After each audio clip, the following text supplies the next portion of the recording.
안에만 있어요. 안에만 있어요?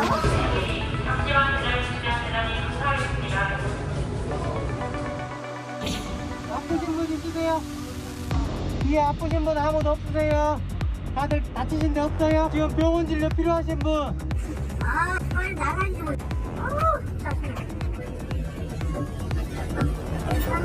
바다 건너야 되니까 혹시 모르니까 차고 계시게요.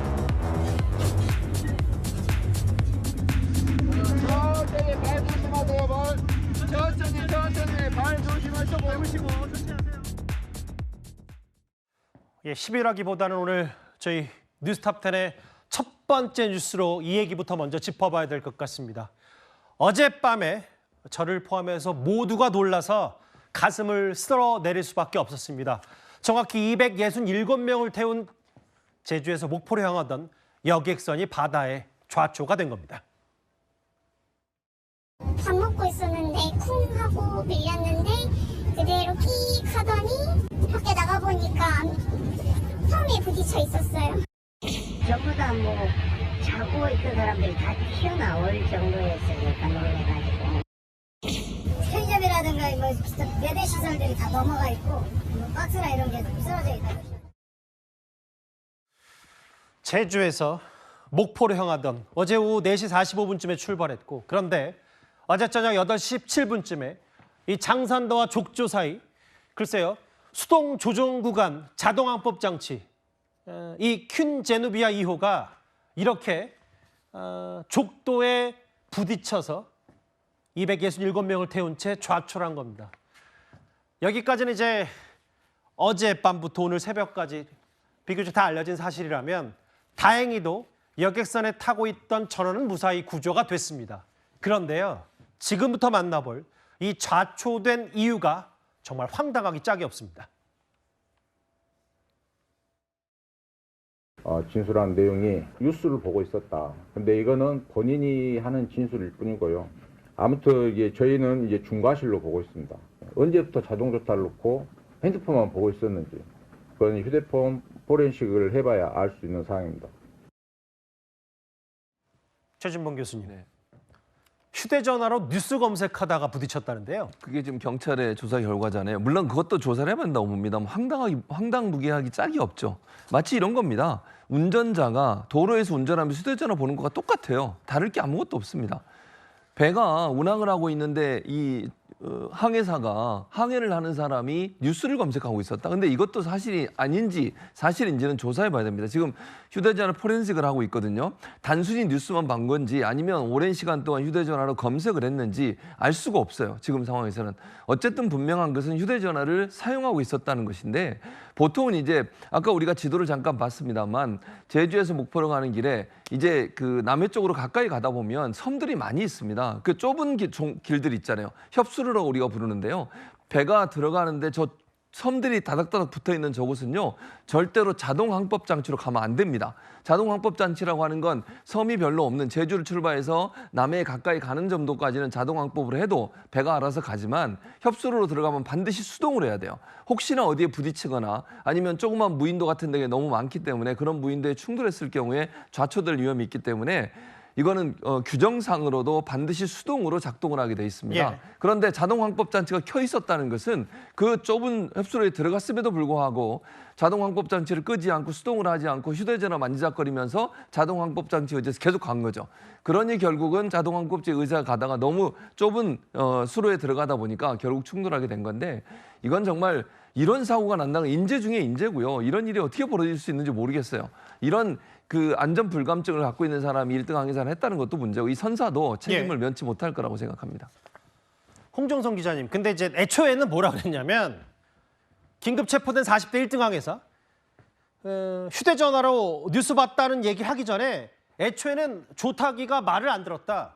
그 배 탓, 여객선 탓을 하면서 초반에는 둘러댔었거든요. 그렇습니다. 초반에는 이 변칙 시점, 방향 전환 시점을 놓쳤는데 그 이유가 나는 방향을 바꾸려고 했지만 이 방향 타기가 말을 듣지 않았다 이렇게 얘기를 했다가 이게 요즘 보면 다 사고 기로 장치라든지 이게 다 나오지 않습니까? 예. 그걸 우려했던 건지 말을 번복해서 휴대전화로 뉴스를 봤다 이렇게 얘기를 했는데요. 물론 이 부분도 이 사람의 진술이기 때문에 항해사의 진술이기 때문에 더 면밀히 조사를 해봐야 되는 게 여기가 지금 말씀하신 것처럼 이 자동 운항하면 안 되는 구간이잖아요. 예. 수동으로 바꿔야 되는데 뭐 하느라고 수동으로 바꾸지 않고 자동으로 놓고 휴대전화를 보고 있었는지 예. 휴대전화로 도대체 뭘 보고 있었는지 혹은 그 시간에 뭘 했는지 이 휴대전화 포렌식도 필요한 그런 시점인데요. 더욱더 또 한심한 것은 이 선장도요. 이때 물론 저녁 8시 17분 근무 시간 아니어서 없었다. 그러나 여기처럼 협수로라고 하죠. 굉장히 수심도 얕고 항로의 폭도 좁고 예. 그래서 자동 운항이 되지 않는 구간에서는 선장이 근무 시간이 아니더라도 내려와서 선실에 있어야 하는 게 원칙입니다. 예. 그런데 그 원칙을 지키지 않고 선장 또한 그 자리에 있지 않았다. 이것도 문제고요. 예. 그러니까 휴대전화로 뉴스를 봤는지 뭘 했는지 그걸 확인하기 전에 이미 자동항법이 안 되는 구간에서 수동으로 운항해야 되는데 자동 운항한 것. 그리고 협수로에서는 선장이 선실에 있어야 하는데 있지 않은 것. 이미 명백하게 드러난 잘못들이 있습니다. 그러게요. 애초에는 조타기가 말을 안 들었다라고 했다가 휴대전화로 뉴스 검색했다라고 얘기를 했고 그러게 최진봉 교수 말씀처럼 이것도 다 따져봐야죠. 그리고 60대 선장은 근무 시간이 아니다라는 이유로 사고 당시 조타실에서 부재했다. 이게 그 강지연 변호사님 중과실 혐의로 긴급 체포된데 어떻게 법적 처벌을 받을 수가 있는 거예요? 일단은 선장 같은 경우에는 긴급 체포되지 않았습니다. 예. 1등 항해사와 조타수 같은 경우에는 이미 긴급 체포가 되어 있는 것인데 예. 말씀하신 것처럼 중과실 치상 혐의입니다. 왜냐하면 그 안에서 쾅하고 좌초가 되면서 많은 분들, 지금 한 30명 정도라고 언론에 보도가 나오는데 많은 분들께서 다치셨고 병원으로 이송이 되어 있는 상황이거든요. 예. 근데 지금 조금 아까 이제 기자님 말씀을 해주신 것처럼 이 선장 같은 경우에도 법적으로 자유롭지는 않을 것이라고 생각이 드는 것이 선원법 구조에서 보면은 좁은 수로 이번과 같은 상황입니다. 여기를 지나갈 때는 선박 조종을 직접 지휘해야 한다라고 되어 있는 것이죠. 그런데 선장은 그 시간에 본인의 근무 시간이 아니라는 이유로 어쨌든 항해에 대해서 관여를 전혀 하지 않은 것으로 알려지고 있습니다. 예. 일단 긴급 체포의 대상에서는 빠져 있지만 앞으로는 법적인 책임에 있어서는 굉장히 중한 처벌을 받을 가능성이 높아 보이고요. 예. 여기에 있어서는 일단은 뭐 항해하고 있는 이 회사라든지 그리고 또 관련돼서 문제가 되는 게 해상교통관제센터에서도 이 사고에 대한 신고가 들어올 때까지 전혀 상황을 파악하지 못하고 있었다라는 거예요.